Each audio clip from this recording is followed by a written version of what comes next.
ఇది రాష్ట్ర ప్రయోజనాల కోసం కాదు, రేవంత్ రెడ్డి గారి సొంత ప్రయోజనాల కోసం, మీ కమిషన్ల కోసం నిర్మిస్తున్నటువంటి పవర్ ప్లాంట్లు.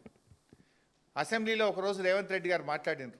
ఏమన్నాడంటే జూలై 29, 2024 జూలై 29, 2024 నాడు అసెంబ్లీలో మాట్లాడుతూ రేవంత్ రెడ్డి ఏమంటాడంటే, అరే మార్కెట్లో 5 రూపాయలకే కరెంట్ దొరుకుతుంది, మేము ఎన్టీపీసీ దగ్గర 8 రూపాయలకు 9 రూపాయలకు ఎందుకు కొనాలి, మేము కొనం, ఇదంతా దండగా అని మాట్లాడి. ఆ విషయం ఎందుకు చర్చ వచ్చిందంటే, ఇందాక నేను చెప్పినట్టు రాష్ట్ర విభజన చట్టంలో భాగంగా NTPC thermal power plant Telangana కోసమే కట్టింది ఎక్స్క్లూజివ్. ఆడ బోర్డు కూడా పెట్టిండ్రు.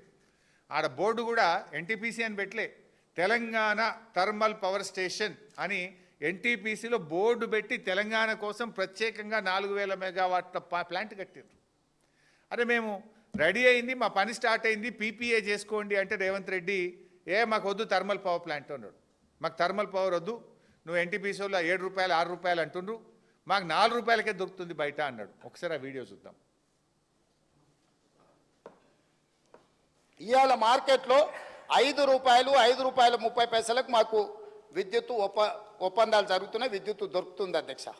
వాళ్ళు ఈరోజు పని ప్రారంభిస్తే ఒక 6 సంవత్సరాలు 4 నుంచి 5 సంవత్సరాలు పడుతుంది అధ్యక్ష వాళ్ళ ప్రాజెక్టు పూర్తి కావడానికి. ఆ రోజుకు ఈ ప్రొడక్షన్ కాస్ట్ మొత్తం లెక్కేస్తే 8 నుంచి 9 రూపాయలు పర్ యూనిట్ ఈరోజు ఒప్పందం చేస్తే పడుతుంది.